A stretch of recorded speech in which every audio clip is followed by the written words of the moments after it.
Dear friends, before watching this video, please like and subscribe to the channel so you don't miss out on new analysis. There is a competition being fought right now that most people aren't watching. No missiles, no soldiers crossing borders, no emergency broadcasts interrupting your evening news. And yet the outcome of this competition will reshape the global order more profoundly than almost any event in modern history. Most people aren't paying attention because it doesn't look dramatic. It looks like trade agreements, infrastructure loans, mining contracts, and chip factories. It looks technical. It looks slow. And that is precisely the point. For decades, American strategic thinking has rested on one assumption: that power is military. You project influence through aircraft carriers, nuclear deterrence, and forward bases. For most of the 20th century, that framework held. But China watched, China studied, and China decided to compete on entirely different terrain. Terrain that America's strategists were slow to recognise, and which, by the time they fully understood it, had already been transformed. This is not speculation. This is not abstract geopolitical theory. This is a documented strategy that has been quietly executing for over 2 decades, built on 5 interlocking pillars that together form one of the most consequential economic repositioning efforts in modern history. And today we are going to break it down completely, because understanding it is the only way to grasp how serious the situation has already become. Let's start where the story starts, with the ground beneath our feet. China's first and most immediately visible strategic asset is its control over critical raw materials. And while most people have heard something about rare earth metals, the story unfolding in 2026 goes much further, and it begins with silver. The metal most people associate with jewelry and old coins is, in the modern industrial world, something far more strategically significant. Silver is the best electrical conductor of any element on the periodic table. It is essential in solar panels, electric vehicle components, advanced electronics, precision manufacturing, and a wide range of defense and technology supply chains that define the 21st century economy. China has quietly made itself the central node of global silver supply. Not because it owns every mine. Silver deposits exist across South America, Europe, Australia, and North America. But because China has built a purchasing, stockpiling, and processing ecosystem that gives it effective influence over where that silver flows. Chinese state-backed companies have been offering premiums of up to $8 above spot market price for physical silver, roughly a 10% bonus to any seller willing to route metal toward China rather than to Western buyers. The result is predictable. A growing share of global silver supply is flowing toward China, while manufacturers in the United States, Europe, and Japan compete for what remains.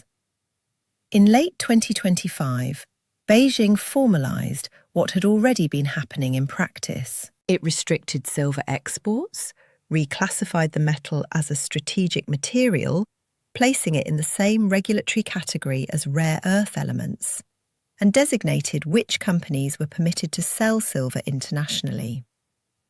This is not a market fluctuation. This is a deliberate policy shift that converts a globally traded commodity into a tool of strategic positioning. The implications for supply chains across manufacturing, energy transition, and defence are significant. And this is only the first layer of the story. Now here is the first question for you. Write your answer in the comments. Do you think the United States can realistically rebuild its own critical minerals supply chain within the next 10 years? Or has the window already closed? Because here is where the analysis becomes genuinely sobering. Silver is important, but rare earth elements are foundational. There are 17 elements in the rare earth category, and the vast majority of people couldn't name a single one. That's understandable, but here is what matters. Without them, modern technology as we know it cannot function. Rare earths are inside the electric motors powering every EV on the road. They are inside wind turbines, hard drives, smartphones, and, critically, inside the guidance systems of advanced missiles, radar arrays, night vision equipment, and jet propulsion systems. Every advanced defense platform that the United States military currently operates contains rare earth elements. Not some of them, all of them. Here is the point that most coverage misses. The rare earth challenge is not fundamentally about where these elements are found in the ground. Deposits exist on every continent. The real structural issue is processing. China currently controls an estimated 85 to 90% of global rare earth refining and processing capacity. This means that even ore extracted in Australia, Canada, or the United States frequently must travel to China for processing before it can be used in manufacturing. The raw material may come from the ground in Montana or Western Australia, but the refined, usable product comes out of a Chinese facility. How did this happen? Western countries made a series of individually rational but collectively consequential decisions to outsource dirty, expensive, environmentally challenging industrial processes. China made the opposite choice. It invested. It built the infrastructure, accepted the environmental costs, trained the engineers, and constructed an industrial ecosystem over 3 decades. By the time the West recognized the full extent of this shift, the lead China had built could not be closed quickly. China has already demonstrated that it is willing to use this leverage. In 2010, a territorial dispute with Japan led Beijing to cut rare earth exports sharply. Prices spiked, supply chains seized. The disruption reverberated through global manufacturing for months. More recently, as US-China trade tensions have escalated, Beijing has again applied export controls on critical materials, making clear that this is an instrument it has spent decades developing and is prepared to deploy. But raw materials, however critical, are still only inputs. What China is building toward is control over what those inputs become, and that means semiconductors. If rare earths represent China's influence over the physical layer of the global economy, semiconductors represent its positioning in the digital and military layer. And this is where Taiwan becomes central, not as an ideological dispute about sovereignty, but as the location of the most strategically concentrated industrial asset on the planet. The Taiwan Semiconductor Manufacturing Company produces approximately 80 to 90% of the world's most advanced chips, the processors running on 3 and 5 nanometer processes that power artificial intelligence systems, data centers, cloud infrastructure, and the full ecosystem of advanced technology. Companies like NVIDIA, Apple, AMD, and Qualcomm design their chips. TSMC manufactures them. And TSMC sits on an island roughly 110 miles from the Chinese mainland. consider carefully what that geographic reality means in strategic terms. Effective control over Taiwan would simultaneously mean influence over the global supply of advanced semiconductors at the precise moment in history when those semiconductors are the most critical industrial input in the world. The AI build-out, the next generation of autonomous systems, the defense technology competition, all of it runs on chips produced in one concentrated location. This is not a coincidence that Beijing overlooks. The sustained military attention China directs toward Taiwan, the naval exercises, the expanded amphibious capabilities, the consistent diplomatic pressure, reflects a clear-eyed assessment of the strategic value of that geography. When a single location produces the majority of the world's most advanced chips, its significance extends far beyond questions of political sovereignty. Think through what a significant disruption to that supply would mean in practice. Advanced AI hardware becomes unavailable. Consumer electronics production slows. Defense procurement timelines stretch. The cascading effects through interconnected supply chains would take years to fully absorb. Not because of any act of violence, but because of concentrated dependency that was allowed to develop over decades without adequate strategic attention. Now the second question. Write your answer in the comments. If access to advanced chips were significantly disrupted, which sector do you think would feel it most? Consumer technology, artificial intelligence development, or military and defense systems? China's strategic positioning doesn't end with resources and technology. Because resources and technology require infrastructure to move, and this is where the fourth element of Beijing's long-term positioning becomes relevant: the Belt and Road Initiative. Launched in 2013 and now active in more than 140 countries, Belt and Road is the largest infrastructure development program in recent history. Roads, railways, ports, pipelines, power plants, fiber networks. China has financed and built critical infrastructure across every continent. Total loans and investments exceed $1 trillion, and the project selection has not been random.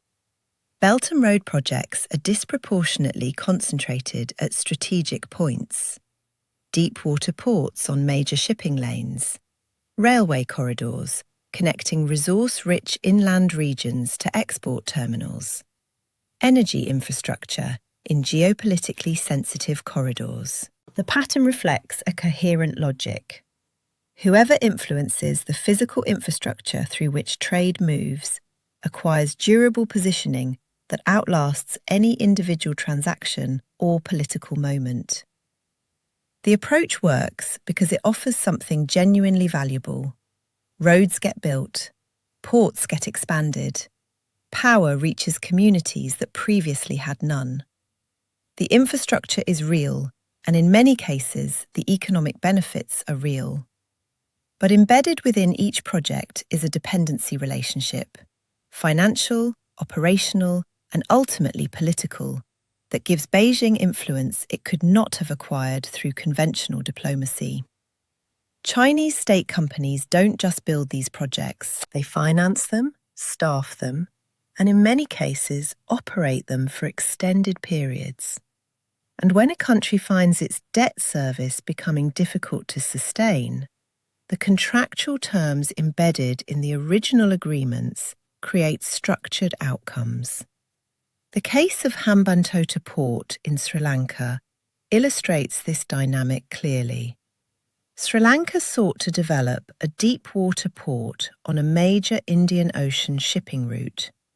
Chinese financing made it possible, but the port's revenue was insufficient to service the associated debt. In 2017, China Merchants Port took operational control under a 99-year lease, with a debt-to-equity conversion built into the arrangement. Beijing moved from being builder and lender to long-term operator of a strategically located asset, through contract terms, not coercion. This pattern has appeared across multiple regions. Countries without ready access to Western capital, which comes with conditionality requirements, lengthy processes, and political constraints, find Chinese financing accessible and project-focused. The structural implications only become clear when revenue projections fall short and the leverage embedded in the agreements activates.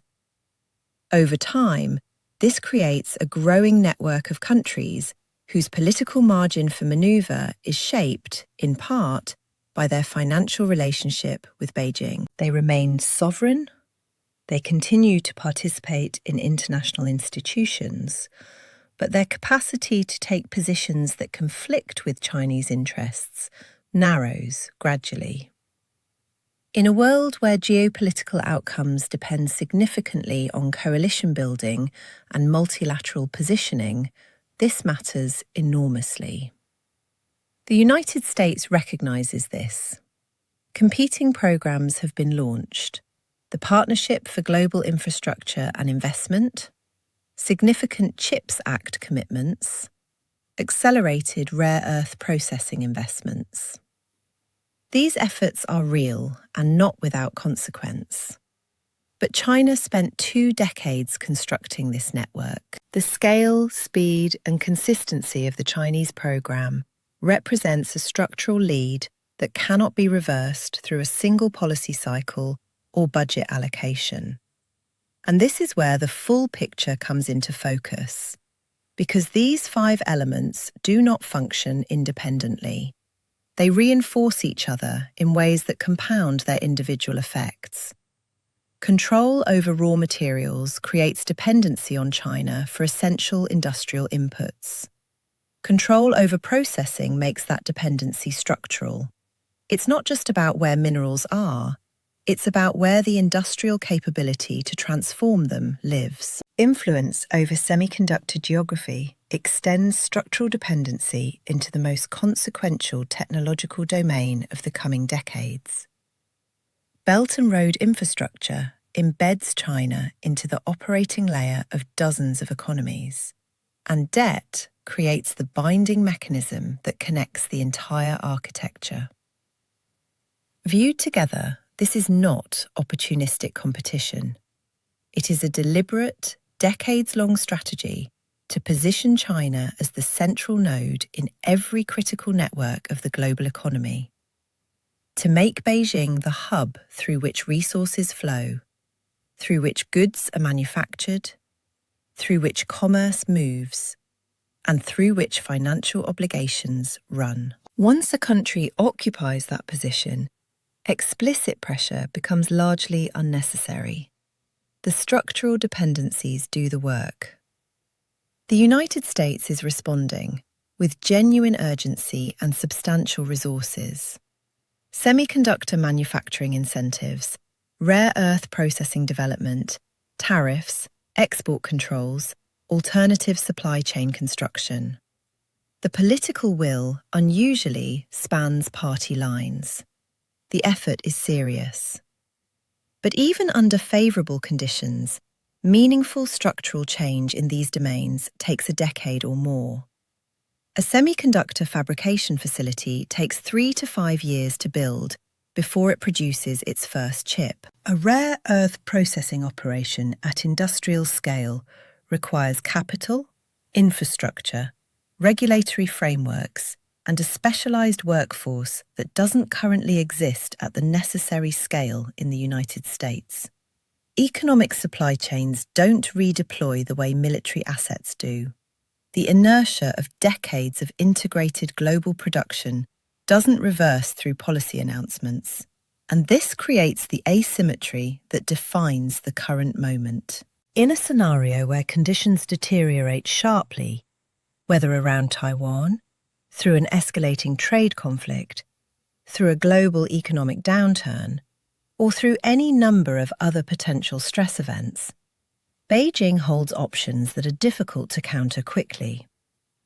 Export license restrictions, contract renegotiations, changes to infrastructure access terms. The economic consequences of these moves, given accumulated dependencies, could be severe, and they would unfold through mechanisms that don't trigger the conventional thresholds that military action would cross. This is what makes the strategic situation so challenging to address. Every individual Chinese move is technically a sovereign economic decision. A country managing its own resources, setting its own export policies, making its own investment choices. The leverage doesn't come from any single action. It comes from the accumulated structural position that makes each action consequential. We are moving into an era where economic competition is the primary arena of great power contest, where the most consequential decisions are made not by generals, but by industrial policy architects, loan officers, and supply chain strategists, where the outcomes are measured not in territory, but in degrees of strategic autonomy preserved or surrendered. China has spent 30 years building toward this position. It has done so with patience, with capital, and with a long-term consistency that democratic governments, constrained by electoral cycles, have consistently found difficult to match. The Belt and Road Initiative was announced publicly in 2013. The rare earth processing investments were visible for anyone paying attention. The strategic logic around Taiwan's semiconductor geography was discussed openly in Chinese policy literature for years. The question was never whether this strategy existed. The question was whether adequate attention and resources would be directed at responding to it, while options remained broad. And the honest assessment, looking at where things stand in 2026, is that the easy responses are largely behind us. What remains are difficult choices, expensive structural adjustments, and a sustained effort to rebuild strategic autonomy in domains where dependency was allowed to deepen for too long. The defining competition of this era may not announce itself with dramatic events. It may unfold, it may already be unfolding, through export licenses quietly denied, loan terms carefully structured, port access gradually consolidated, and chip shipments that become progressively harder to source outside a single geography. Understanding how that process works is the first step toward responding to it effectively. And before you go, one last question for the comments. Where in the world are you watching this from right now? Drop your country below. It's always interesting to see how far this conversation reaches.